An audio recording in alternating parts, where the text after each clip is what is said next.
Subscribe करें और bell दबाएं ताकि कोई खबर रह न जाए।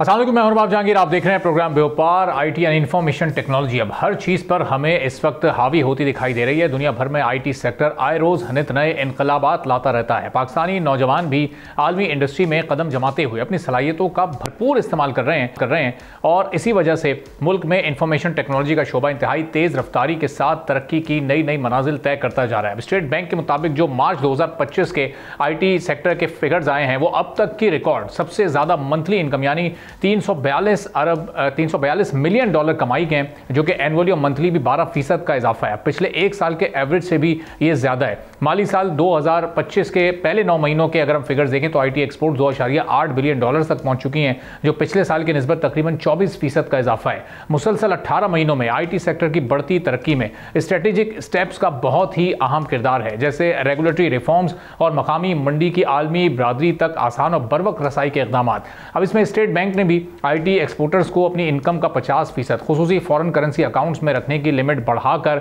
एक अहम किरदार अदा किया है, जो पहले इन अकाउंट्स में अपनी इनकम का सिर्फ 35% ही रख सकते थे। मरकजी बैंक के इक्विटी इन्वेस्टमेंट एब्रॉड मंसूबे से आईटी फर्म्स अपने खुसूसी अकाउंट्स का इस्तेमाल करते हुए बैरून मुल्क बनने वाले मंसूबों में शेयर होल्डिंग कर सकती हैं और एक सर्वे के मुताबिक तकरीबन 62% मकामी आईटी कंपनीज इन खुसूसी गैर मुल्की अकाउंट्स को बरकरार रखती हैं। माली साल 2025 के सिर्फ 3 महीने अभी बाकी हैं और अब लगता है ऐसा ही है कि आईटी सेक्टर की सालाना एक्सपोर्ट 3.5 बिलियन से 3.7 बिलियन अमेरिकी डॉलर्स तक पहुंच जाएगी, जिसका मतलब है कि आईटी सेक्टर की 15% से जायद की ग्रोथ एक्सपेक्टेड है। जबकि उड़ान पाकिस्तान मंसूबे के तहत 2029 तक एनुअली एक्सपोर्ट्स को 10 बिलियन डॉलर तक लेकर जाना है और अगले 4 सालों में तकरीबन 28% कंपाउंड एनुअल ग्रोथ रेट की ज़रूरत है। पॉलिसी का तसलसल और सरमायाकारों का एतमाद अगर बरकरार रहे तो आईटी सेक्टर अपने अहदाफ को हासिल करने के लिए इस वक्त खासी अच्छी और बेहतर पोजीशन में है और मजीद कैसे इसमें बेहतरी लाई जा सकती है, कितना इसमें पोटेंशियल और किस तरह से उसको मैक्सिमम यूटिलाइज किया जा सकता है, इस पर हम गुफ्तगू करेंगे। सज्जाद मुस्तफ़ा साहब, चेयरमैन पाशा के, हमारे साथ मौजूद हैं। बहुत शुक्रिया सज्जाद साहब, प्रोग्राम के लिए आपने वक्त निकाला। हम देख रहे हैं कि पिछले 18 महीनों से आईटी सेक्टर की एक्सपोर्ट्स के जो फिगर्स हैं वो मुसलसल ऊपर की जानिब जा रहे हैं। मजीद इसमें कितना जंप आ सकता है, इस फिस्कल ईयर में हम कहां तक पहुंच सकते हैं और जो उड़ान पाकिस्तान के टारगेट्स अगले 5 से 10 साल के लिए हैं, उसमें हम कहां अपने आईटी सेक्टर को लेकर जा सकते हैं? सर बहुत शुक्रिया, मैं बड़ा मशकूर हूँ कि आपने मुझे ये मौका दिया। इस वक्त जी हम टारगेट कर रहे हैं between 3.8 to 3.9 billion dollars annual इस साल के एक्सपोर्ट रेवेन्यू, और अल्हम्दुलिल्लाह जहाँ तक पोटेंशियल का जिक्र है सर वो तो अनलिमिटेड है। हमारे टारगेट ये हैं कि हम इंशाल्लाह अगले 5 साल में पाकिस्तान की सबसे बड़ी ग्रोथ इंडस्ट्री हो जाएंगे। कोलैबोरेटिव एफर्ट है प्राइवेट सेक्टर का, गवर्नमेंट सेक्टर का, और पहली दफ़ा हमने होल ऑफ नेशन अप्रोच के साथ इसको अप्रोच किया है इस इंडस्ट्री को। एंड आई होप कि हमारे मज़ीद कोलैबोरेशन बढ़ती रहे और हम मज़ीद इसी तरीके से एक कौम एक अवाम की तरह मिलके यूनाइटेड तरक्की कर सकें। जहाँ तक मज़ीद ग्रोथ का ताल्लुक है, इसके लिए जी 3-4 चीज़ें बहुत इंपॉर्टेंट हैं जो करनी चाहिए और हमारी ये ग्रोथ कई फोल्ड और बढ़ सकती है। हमें आलमी मंडियों में एक्सेस का बहुत अच्छा हमारा तजर्बा है, हमें वो मज़ीद करना चाहिए। हमें इंफ्रास्ट्रक्चर के अंदर मज़ीद इंप्रूवमेंट्स करनी चाहिए, जब हमने कुछ की भी हैं, कुछ मज़ीद हमें ज़रूरत है ताकि हमारा डिजिटल इंफ्रास्ट्रक्चर और ज़्यादा बेहतर हो, ताकि क्योंकि जैसे ही हमारी इंडस्ट्री ग्रो कर रही है साथ ही हमारी नीड और रिलायंस और इंफ्रास्ट्रक्चर भी ग्रो कर रही है। सो हमें चाहिए कि वो इंफ्रास्ट्रक्चर भी उसी तरीके से ग्रो करे जिस तरीके से हमारी इंडस्ट्री की यूटिलाइजेशन ऑफ इंफ्रास्ट्रक्चर ग्रो कर रही है। हमें अपने स्किल्स में मज़ीद इन्वेस्ट करना है, आई थिंक ये बहुत ज़रूरी है। और चौथा, हमने कॉन्टीन्यूटी ऑफ फिजिकल पॉलिसीज़ करनी है। जैसे अभी हमने गवर्नमेंट से रिक्वेस्ट किया as part of our budget recommendations कि जो भी हमारी आज की पॉलिसीज़ हैं वो अगले 10 साल के लिए अनाउंस करें। उनमें मज़ीद चेंजेस की शायद इतनी ज़रूरत नहीं है, पर उनकी कॉन्टीन्यूटी हो ताकि इन्वेस्टर को ये पता चले कि अगले 10 साल तक यही जो टैक्स की रिजीम है यही रहेगी। हम साथ ये भी रिक्वेस्ट कर रहे हैं कि जिस तरह के डिजिटल अकाउंट्स हैं इस तरह का एक इंस्ट्रूमेंट हमें दिया जाए ताकि हमारे जो कैपिटल मुल्क के अंदर आ रहा है एक्सपोर्ट का और बाहर जो बड़ी मजीद मंडियां और मजीद प्रोजेक्ट्स हम लोग कर सक रहे हैं उसमें हम ज़्यादा आसानी से काम कर सकें आज के मुताबिक। तो और तीसरा हम चाह रहे हैं कि जो इस वक्त थोड़ी सी टैक्सेशन में रिमोट वर्कर्स का एक एलिमेंट है जो इनकंसिस्टेंट है with the rest of the policy, हम चाह रहे हैं कि उसमें कुछ कंसिस्टेंसी हो। सही। तो सज्जाद साहब ये बताइएगा, अभी जो अनएक्सप्लोर्ड मार्केट्स हैं उनको कैसे, नई मार्केट्स को कैसे एक्सप्लोर करना है, किन मार्केट्स में भी ज़्यादा पोटेंशियल पाकिस्तान जैसे ममालिक के लिए मौजूद है, और जो एग्जिस्टिंग मार्केट्स अभी हमारी हैं, जो बड़ी टारगेट मार्केट्स हैं, अभी वहाँ पर फिर कैसे मजीद ग्रोथ में इजाफा हो सकता है? जी, हम लोगों का जो हमारी मजीद ट्रेडिशनल मार्केट्स हैं, हम अभी भी we are just scratching the surface. For instance United States हमारी बहुत बड़ी मार्केट है, we should continue to work there जी। हम लोगों ने कुछ वहाँ पे अभी मजीद इन्वेस्टमेंट डेलीगेशन जा रहे हैं। पहले हमारी गेमिंग इंडस्ट्री की टीम गई, बहुत अच्छा काम करके आई। इसी तरह EU के अंदर अभी लंदन टेक वीक के अंदर हमारे पूरा एक डेलीगेशन जा रहा है, वहाँ पे हमारी कंपनीज एग्जिबिट कर रही हैं, यूरोप के अंदर, पोर्चुगल के अंदर। उसके अलावा सऊदी के अंदर हम लोग अभी में गए थे, माशाल्लाह बहुत अच्छा रिस्पॉन्स रहा, ओवर 100 कंपनीज गए। कतर को हमने मजीद एक्सप्लोर किया, वहाँ हमारी कंपनी सेटअप कर रही है, वहाँ पे एम्बेसी के साथ बहुत अच्छा काम हो रहा है, सऊदी एम्बेसी के साथ बहुत अच्छा काम हो रहा है, वहाँ पे अभी IT के डेस्क बन रहे हैं। इसी तरह सर हमारा जो जायटेक्स के अंदर हमने बहुत अच्छा परफॉर्म किया इन UAE। अभी हम जायटेक्स अफ्रीका के अंदर हमारे कुछ डेलीगेशन जा रहे हैं, तो जो अफ्रीकन कॉन्टिनेंट है वो हमारे लिए बड़ा इंटरेस्टिंग लग रहा है हमें। इसी तरह हमारा आसियान साइड, जहाँ पे हमारा एशिया पैसिफिक, सिंगापुर वगैरह ये वाला जो एरिया है, यहाँ पे हम मजीद कोलैबोरेशंस कर रहे हैं। कुछ अभी प्राइम मिनिस्टर साहब के साथ मलेशिया के अंदर डेलीगेशन जा रहा है, और चंद और मजीद मंडियां हम कर रहे हैं। देखिए, जो हमारी IT इंडस्ट्री है ना, it has now come of age. इस वक्त हमारी इंडस्ट्री की मैच्योरिटी इतनी हो चुकी है कि with the right set of support we believe कि हम लोग इस वक्त बहुत जल्दी ग्रोथ कर सकते हैं, और बड़ी तेजी से ग्रोथ कर सकते हैं, और बहुत जल्दी दुनिया में अपनी ताकत को मनवा सकते हैं। और हमारी सबसे बड़ी स्ट्रेंथ हमारी यूथ है। अगर हम उनकी ट्रेनिंग पे मजीद इन्वेस्ट करें तो there is absolutely no reason कि हम लोग इस दुनिया के एक बहुत मेजर प्लेयर नहीं बन सकते। तो सज्जाद साहब, ये लोकल लेवल पर इस वक्त खासतौर पर इन्वेस्टर्स के पॉइंट ऑफ व्यू से रिस्पांस कैसा है? लोकल इन्वेस्टर्स की इस वक्त इस सेक्टर में कितनी दिलचस्पी है, और उससे इस ग्रोथ में कितना इजाफा हो सकता है, या इंटरनेशनल इन्वेस्टर्स भी इस वक्त आप इस सेक्टर में कुछ दिलचस्पी का इजहार करते हुए देख रहे हैं? जी, हमें बहुत लोकल और फॉरेन इन्वेस्टमेंट दोनों काफ़ी इंटरेस्ट आ रहा है। हम तो ये चाहेंगे कि हम चेंबर्स वगैरह के साथ काम करके मजीद लोकल इन्वेस्टमेंट भी इसमें लेके आएँ। इंटरनेशनल इन्वेस्टर्स की आप इनकी कुछ बड़ी न्यूज़ सुनेंगे, अबाउट $100 मिलियन की इन्वेस्टमेंट इंशाल्लाह हम अनाउंस करेंगे बहुत जल्द ही, जो पाकिस्तान के अंदर इंटरनेशनल प्लेयर्स की आ रही है। जी ठीक है, बहुत बहुत शुक्रिया सज्जाद मुस्तफ़ा साहब। चेयरमैन पाशा अमल थे, और IT सेक्टर के जो फिगर्स हैं खासतौर पर एक्सपोर्ट्स के, वो मुसलसल ऊपर की तरफ जा रहे हैं, और पिछले 18 महीनों से हमने एक अपवर्ड ट्रेंड देखा है। और इस हफ्ते हमारी स्टॉक मार्केट में भी पिछले हफ्ते के मुकाबले में कुछ बेहतरी नज़र आई है। पिछले हफ्ते हमने देखा था कि 1-2 रोज़ में मार्केट में कुछ बड़े फिगर्स का एक डाउनफॉल भी आया था, इंडेक्स कुछ नीचे चला गया था, लेकिन रिकवरी वाली पोजीशन इस हफ्ते थोड़ी सी देखी है। खासतौर पर पिछले 2 रोज़ में एक पॉजिटिव ट्रेंड रहा है। अब आने वाले दिन कैसे साबित होंगे, और अब एक 90 दिन का जो एक वक्त मिल गया है डोनाल्ड ट्रंप के टैरिफ के मामले में, तो वो मार्केट को किस हद तक ऊपर लेकर जा सकता है, हम गुफ्तगू करेंगे। एहसन मेहनती साहब, MD and CEO Arif Habib commodities हमारे साथ मौजूद हैं। बहुत शुक्रिया एहसन साहब, प्रोग्राम के लिए आपने वक्त निकाला। अब ये हम देख रहे हैं कि आज भी कोई 500 से ज़ायद पॉइंट्स का इजाफा हमने इंडेक्स में होते देखा है। गुज़िश्ता रोज़ भी एक पॉजिटिव सिचुएशन थी। ओवरऑल इस हफ्ते की क्या पोजीशन रही है मार्केट में, और आने वाले दिनों के लिए फिर आपकी क्या फोरकास्ट है? देखिए, वॉल्यूम्स मार्केट के अंदर कम है। मार्केट स्पेशली जो अब दोबारा 1,20,000 जो हमने लेवल देखा था रिकॉर्ड हाई का या ऑल टाइम हाई का, मार्केट उसका रुख कर रही है। अर्निंग सीजन है, तो जाहिर है मार्केट में इंस्टीट्यूशनल सपोर्ट भी है, ऑयल प्राइसेस बढ़ रही हैं, इंटरनेशनल मार्केट्स दोबारा से रिकवर होना शुरू हुई हैं। कुछ टैरिफ के अंदर, जिस तरह से आपने कहा 90 डेज का जो टाइम मिला है, उसमें हम देख रहे हैं कि ग्लोबल मार्केट्स के अंदर दोबारा से जो है वो तेज़ी देखी जा रही है। पाकिस्तान मार्केट के अंदर भी तेज़ी देखी जा रही है, और उसकी वजह यह है कि हमने करंट अकाउंट सरप्लस $1.2 बिलियन का देखा है, जो भी अनप्रेसिडेंटेड है मार्च के महीने में जो हमने। और आई थिंक ये जो सारा इसका क्रेडिट जाता है गवर्नमेंट की एफर्ट्स हैं, आगे प्राइवेटाइजेशन नजर आ रही है, अर्निंग अनाउंसमेंट्स है, तो सपोर्ट है मार्केट में काफी ज्यादा। अच्छा, अब ये जो मार्केट वॉल्यूम्स आपने कहा कि ये कम हो रहे हैं, इंडेक्स को तो हम ऊपर जाते देख रहे हैं, तो इंडेक्स उसी जो मार्केट वॉल्यूम है वो उसी प्रोपोर्शन से ऊपर नहीं जा रहा, इसका मतलब वो इंडेक्स के पैरेलल? जी बिल्कुल, वॉल्यूम्स नहीं जा रहे, और उसकी वजह यही है कि जो अनसर्टेनिटी है वो इस वक्त है बहुत ज़्यादा।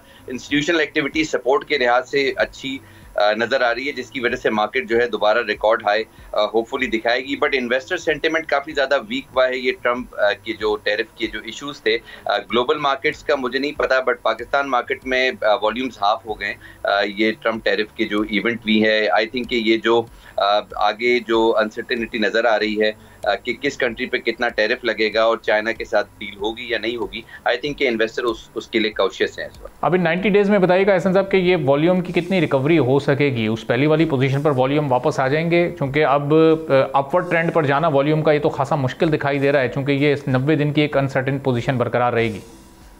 देखिए, आपकी बिल्कुल बात ठीक है कि ये अनसर्टेनिटी इस वक्त सारी दुनिया की मार्केट्स में है कि ट्रंप जो है वो क्या चाहते हैं, बिकॉज वो एक तरफ कह रहे हैं कि उनको रेवेन्यू इकट्ठा हो रहा है, उनके अपने जो अपनी जो उनकी जो टीम है उसके अंदर भी हम देख रहे हैं कुछ रेजिग्नेशंस आई हैं, कुछ फायरिंग भी हैं, तो उसके हिसाब से जो नज़र आ रही है बात वो ये है कि ग्लोबल मार्केट जिटरी रहेंगी आने वाले वक्तों में ट्रंप के एक्शंस को, क्योंकि वो गेन कर रहे हैं अपने रेवेन्यू एक्यूमुलेशन से जो कि टैरिफ से आ रही है। तो टैरिफ का ख़त्म होना डिफिकल्ट लग रहा है आने वाले 90 दिन के लिए। पाकिस्तान के लिए भी चैलेंजिंग होगा कि वो किस तरह से नेगोशिएट करते हैं। Hopefully we have a better team, वो किस तरह से नेगोशिएट करती है हमारी एक्सपोर्ट्स को। और फिर इंपोर्ट की भी बातें हैं कि जाहिर है वो हम इंपोर्ट जो है वो मोस्ट प्रॉब्ली ऑयल इंपोर्ट्स भी लेकर आएंगे यूएस से, बट जाहिर है वो कंपैरेटिवली हमारे लिए एक्सपेंसिव होगी ट्रांसपोर्टेशन कॉस्ट के पॉइंट ऑफ व्यू से। तो हमें सारी चीज़ें जो है वो कॉस्ट बेनिफिट देख रहे हैं, जिसकी वजह से इन्वेस्टर जो है काफ़ी पाकिस्तान मार्केट में भी जिट रही हैं कि अगर टैरिफ की डील हो भी जाती है, नेगोशिएट हो जाता है, उससे हमारी जो अपनी कॉस्ट ऑफ डूइंग बिजनेस है उस पर क्या इम्पैक्ट पड़ेगा अगर ऑयल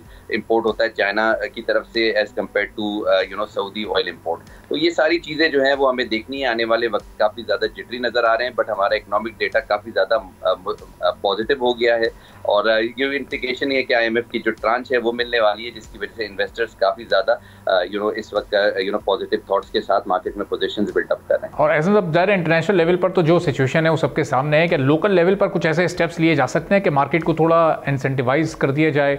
अभी जो मॉनेटरी पॉलिसी का ऐलान होना है, हमने 1-2 देखा रिव्यूज़ में कि उसको स्टैटिक रखा गया, तो इस बार अगर कोई 2-2.5% की कमी लेकर आई जाती है तो उसका एक फ़ायदा फौरी तौर पर मार्केट को हो सकता है।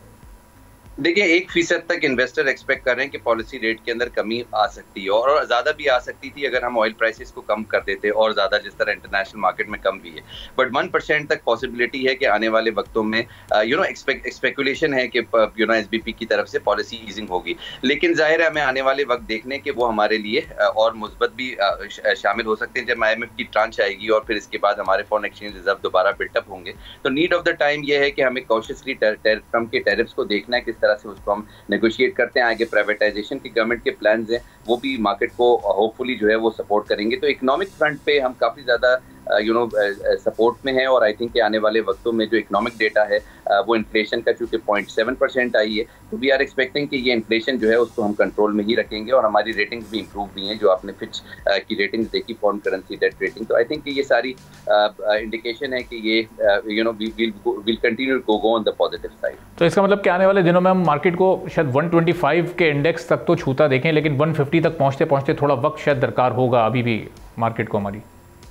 देखिए, बिल्कुल चैलेंजेस इस वक्त आपको सामने नजर आ रहे हैं कि इंटरेस्ट रेट को हम नहीं कम कर पा रहे बनिस्बत इसकी कि हमारी इन्फ्लेशन 0.7% है, बट हमारा डिस्काउंट रेट 12% है। तो आपको नजर आ रही है कि हमारी अपनी रिजर्वेशंस हैं। IMF भी ये जो हमें कॉशियसली चेक कर रहा है कि हम ऐसी कोई इकोनॉमिक टूल नहीं यूज़ कर लें जिसमें हमारी इंपोर्ट्स दोबारा से बढ़ जाए और हमारा करंट अकाउंट जो इस वक्त सरप्लस नजर आ रहा है वो डेफिसिट की तरफ हो जाए। ठीक है, बहुत बहुत शुक्रिया एहसन मेहनती साहब, MD and CEO Arif Habib commodities हमारे साथ मौजूद थे। गुफ्तगू छोटा सा ब्रेक लेते हैं, ब्रेक के बाद वापस आएंगे, एक और अहम मौजू पर बात करेंगे।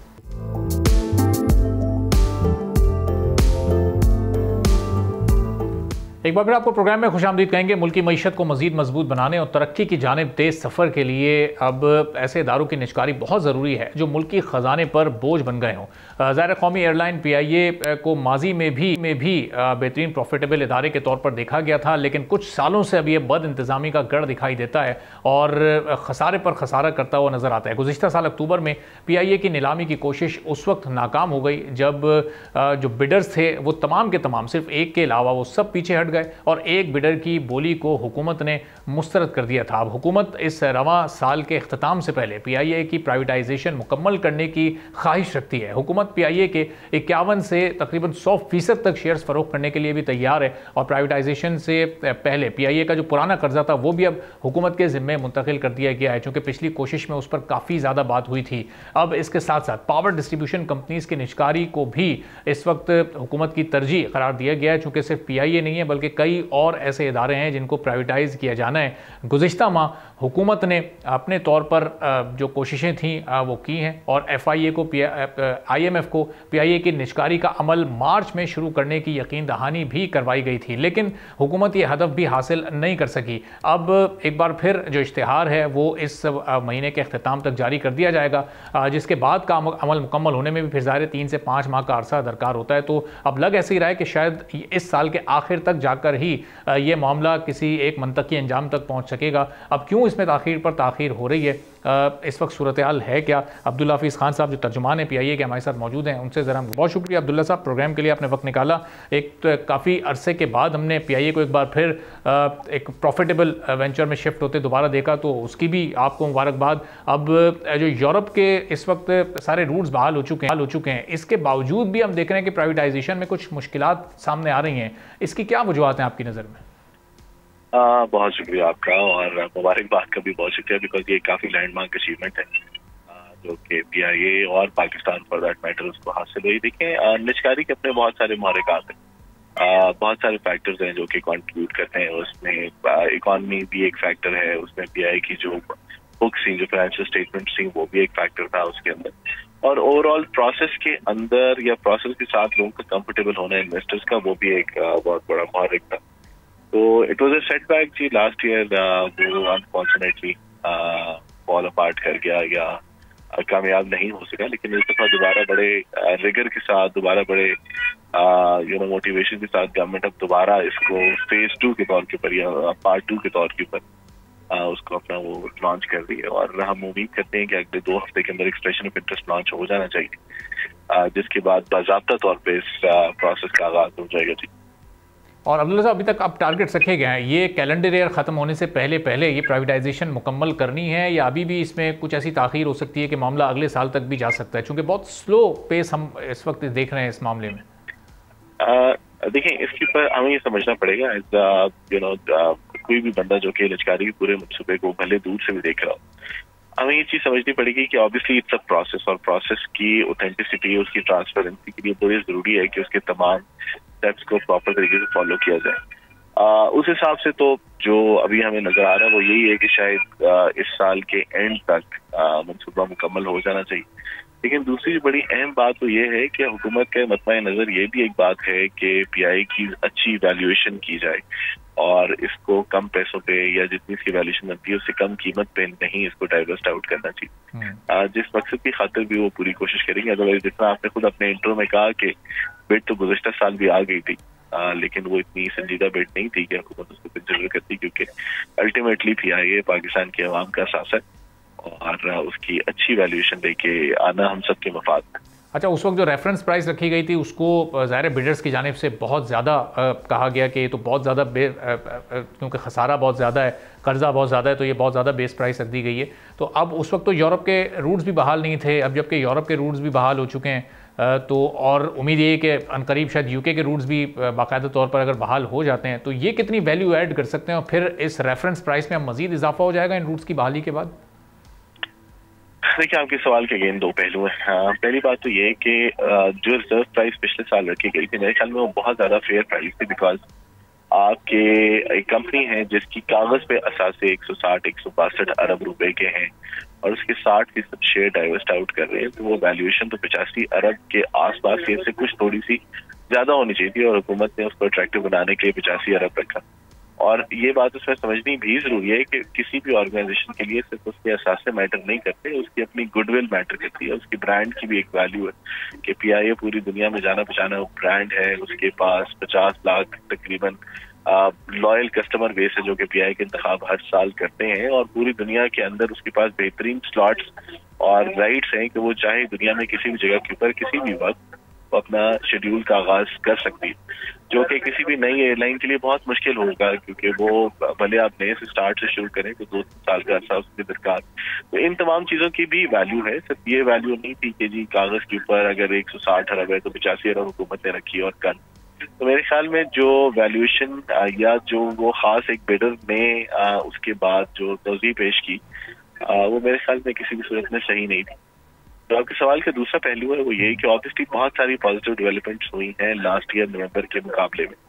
कि जिसके अंदर ना सिर्फ ये कि पीआई ने 2024 के अंदर मुनाफा कमा के दिखाया और अपने बलबूते पे अपने जोरे बाजू के ऊपर अपने खर्चे तमाम उठा लिए, और जो 2025 के जो बजट है वो भी मुनाफे के ऊपर उन्होंने तैयार किया। तो इसका मतलब ये है कि अब सिचुएशन मालियाती तौर के ऊपर पिछले साल के मुकाबले में बहुत बेहतर, और पीआई फाइनेंशियली बहुत हेल्दी कंपनी। अब जो बात आती है यूरोप और यूके के रूट की, ये ऑन टॉप ऑफ दैट है कि अब हमने, क्योंकि यूरोप का रूट हमारा जनवरी 2025 से स्टार्ट हुआ, कि 2024 में नहीं था, और बरतानिया जो है वो अगले चंद हफ्तों के अंदर शुरू किया जाना है। तो ये इन इटसेल्फ बहुत बड़ा एक रेवेन्यू चंक है 40-50 अरब रुपए का, जो कि ऑब्वियसली कंसिडर होगा पीआई की अर्निंग पोटेंशियल और उसकी वैल्यूएशन के हिसाब से। सही। तो अब ये जो यूके के रूट्स की बहाली का अभी तक हम इंतजार कर रहे हैं, कुछ एक्सपेक्टेशन कहाँ तक मामला पहुंचे हैं, ये कब तक बहाली के उस फेज के करीब पहुंच जाएंगे?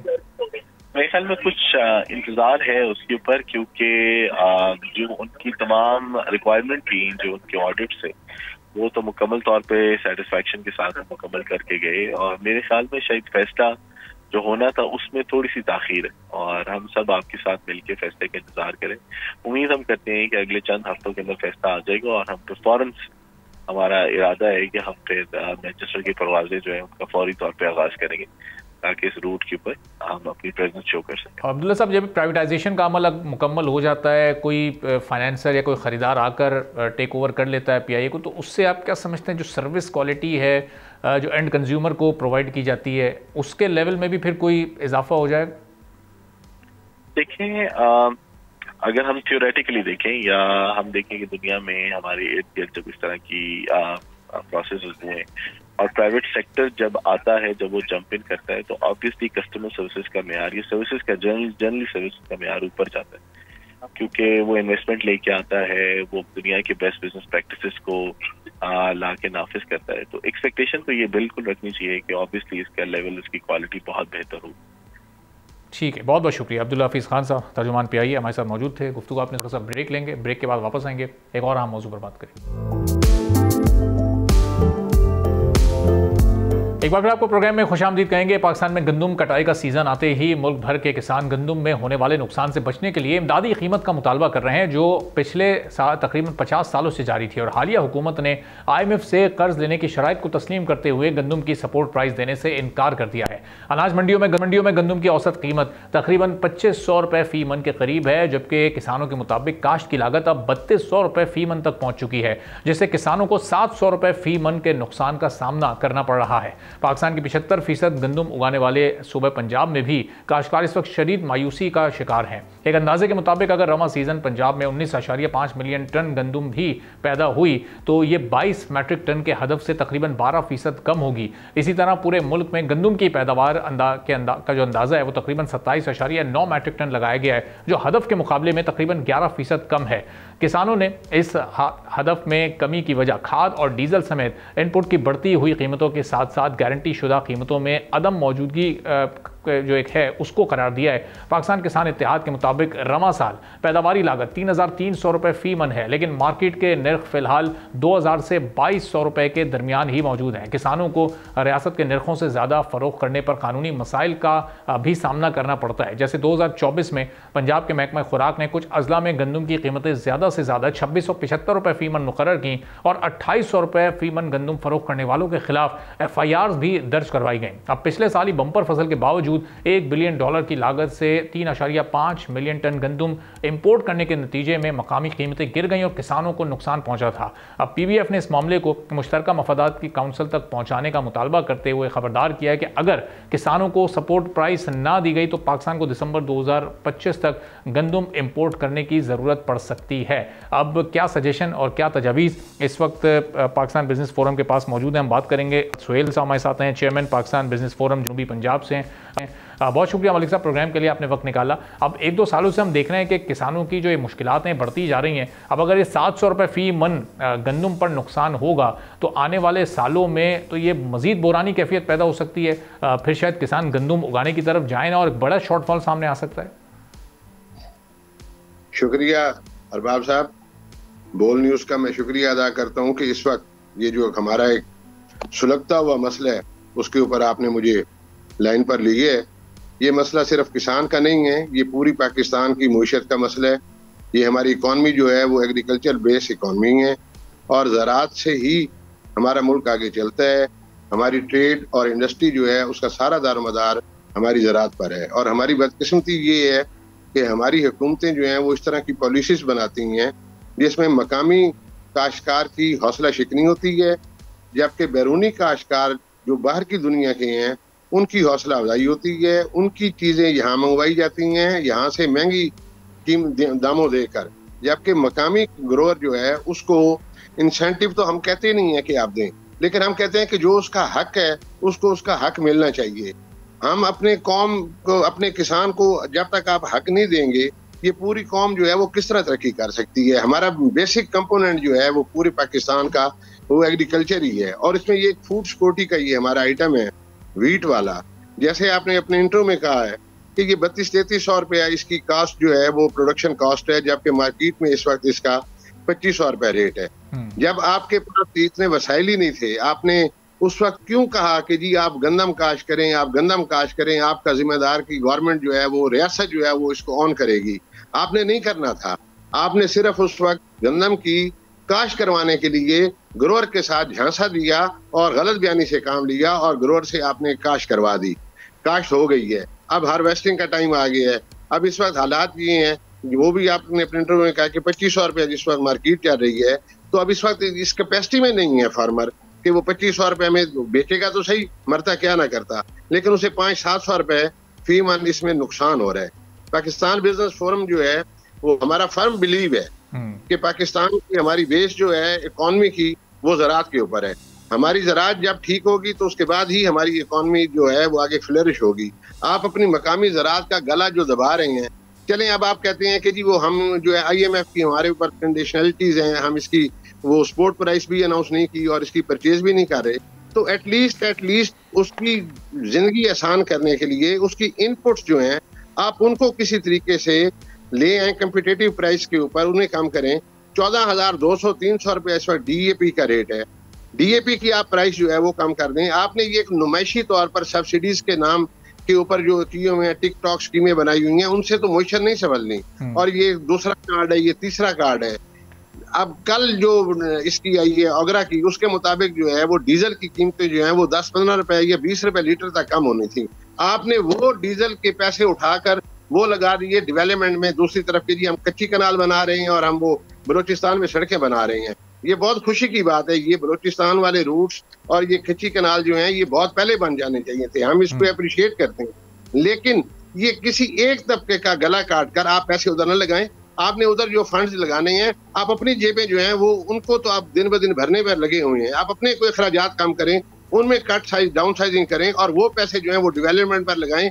मेरे फार्मर का पैसा उठाकर फार्मर की जेब काट के, अब आपने जो डीजल सस्ता होना था उसमें कुछ मेरे लिए कॉस्ट ऑफ इसकी बिजनेस जो है वो ईज हो जानी थी। वो डीजल का रेट अब आपने कम नहीं किया। आपने IPPs के गलत मुआहदे करके वो पूरी कौम को जिस जंजाल में फंसाया हुआ है, वो बिजली वाफिर पड़ी है 12-13,000 मेगावाट। अच्छा अमल साहब, ये जो लागत इस वक्त 3200 रुपये फी मन हो गई है, जिसकी वजह से सबसे ज़्यादा मुश्किल हो रही है इस वक्त किसान को, तो ये 3200 और 3300 रुपये का ज़रा अगर कुछ आप ब्रेक डाउन बताएं कि ये किस किस चीज़ में कितना कितना खर्चा आता है जो ये फी मन फिर 3200 तक मामला पहुँचता है, ताकि थोड़ी सी लोगों की भी अवेयरनेस बढ़ सके कि ये कोई इतना आम या सादा सा मामला नहीं है। इसमें कई तरह के खर्चे होते हैं, इसमें DAP है, यूरिया खाद है, स्प्रे है, पानी है, ठेका है, लेबर है, ज़मीन की तैयारी है, काफ़ी ऐसे खर्चे हैं जो कि इसमें इन्वॉल्व होते हैं। तो इनकी कॉस्ट अगर आप थोड़ी सी बता सकें। जी, इसकी कॉस्ट अरबाब साहब इस तरह है कि बेसिक चीज इसमें जो है वो टैरिफ है, इलेक्ट्रिसिटी टैरिफ है। पानी जब इस्तेमाल होता है तो इसकी बिजली की जो कीमत है इस वक्त बहुत ज्यादा है, उससे इसकी कॉस्ट जो है वो बढ़ जाती है। अगर फिर हम हमसाया ममालिक के साथ आप कंपैरिजन करें तो DAP जो है वहाँ से जो हमारा पाकिस्तान का फार्मर है वो 10 गुना ज्यादा कीमत के ऊपर इस्तेमाल कर रहा है, यूरिया ज्यादा कीमत के ऊपर इस्तेमाल कर रहा है। तो इसकी कोई एक चीज नहीं है, इसमें तमाम चीजें जो हैं, जो इनपुट्स हैं वो सारी की सारी महंगी हैं। मैं आपके चैनल के तवस्सुत से ये रिक्वेस्ट करना चाह रहा हूँ हुकूमत को, ये कहता हूँ कि आंखें खोलें। आप लोग जो है इसकी इनपुट कॉस्ट कम करने के आपके पास मौके हैं।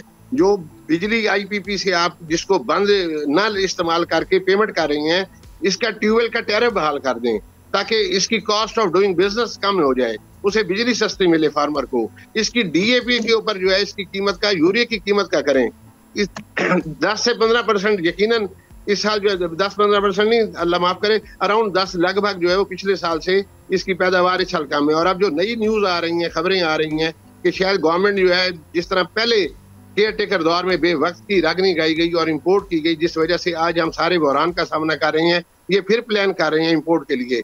खुदारा बिल्कुल कॉटन वीट की इम्पोर्ट का आप मत सोचें। इंशाल्लाह ये वीट, क्योंकि पिछले साल का कैरी फॉरवर्ड बफर स्टॉक काफी बड़ा है, ये पूरी हो जाएगी। अच्छा। आप अगर इसे इम्पोर्ट करेंगे किकबैक्स देने के लिए, तो जो इसकी कीमत है उसमें भी कमी आप कर देंगे और हमारे ऊपर एक फाइनेंशियल बर्डन पूरी कौम के ऊपर। तो अभी जो एक एक्सपेक्टेशन नजर आ रही है कि जो पंजाब का जो प्रोडक्शन है वो तकरीबन 12% की उसमें कमी रह सकती है और पूरे मुल्क की प्रोडक्शन में जो 11% की कमी सामने आ सकती है, तो वो कवर अप हो जाएगी आपको लग रहा है सीजन खत्म होने तक? पिछले साल का जो बफर स्टॉक गवर्नमेंट के पास पड़ा है और कुछ ना कुछ जो है वो ट्रेडर्स के पास भी पड़ा है, फ्लोर मिल्स में भी पड़ा है। तो मैं ये समझता हूँ कि ये पिछले साल वाला स्टॉक जो पड़ा हुआ है, बफर स्टॉक जो कैरी फॉरवर्ड हो गया है, ये हमारी खपत पूरी हो जाएगी इस साल की। हमें इस वक्त फौरी तौर पर इसकी इंपोर्ट का फैसला तो दूर की बात है, अभी सोचना भी नहीं चाहिए। हार्वेस्टिंग हो रही है, अल्लाह ताला इसमें बरकत डालेगा। अब भी फसल जो पकी हुई है ये सिर्फ और सिर्फ अल्लाह की रहमत से पकी है, इसमें किसी का कोई कमाल नहीं है। इंशाल्लाह अभी तो कोई सपोर्ट प्राइस का ऐलान जाहिर है हुकूमत नहीं करने जा रही, एग्री नजर नहीं आती, लेकिन मिनिमम कोई सपोर्ट प्राइस गवर्नमेंट देती भी है, तो आप लोगों की क्या डिमांड है कि कम से कम इतनी सपोर्ट प्राइस तो लाजमी होनी चाहिए? सर पिछले साल जो थी वो 3,900 रुपए सपोर्ट प्राइस थी जिस पर काम नहीं किया गया।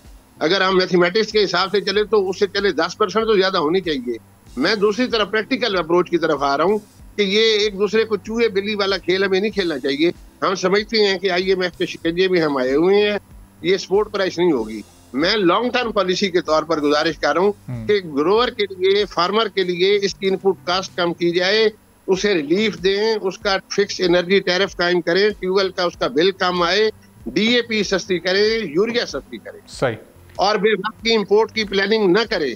अब गवर्नमेंट ऑफ पंजाब ने एक पॉलिसी की है कि इसकी नकलो हमल पर जो है उन्होंने ओपन कर दी है, वो पाबंदी खत्म कर दी है। अगर फ्री ट्रेड इकोनॉमी रूल को फॉलो करने हैं तो फिर इस तरह करें कि इसको चले, कोई अगर ब्रीदिंग स्पेस मिल भी गई है तो इसको इंपोर्ट वाला ऊपर प्रेशर डालकर वो खत्म ना किया जाए। ठीक है, चलें, उम्मीद है कि आपका मौक़िफ़ भी ज़ाहिर है हुकूमत तक, आला हुकाम तक पहुंचेगा, उनकी तरफ से फिर उनका मौक़िफ़ भी हम कोशिश करेंगे कि सामने ला सकें। बहुत बहुत शुक्रिया मलिक तलत सुहेल साहब, चेयरमैन पाकिस्तान बिजनेस फोरम जनूबी पंजाब से गुफ्तगू आपने सुनी। इसी के साथ नाज़रीन आज के प्रोग्राम से इजाज़त दीजिए, अल्लाह हाफ़िज़।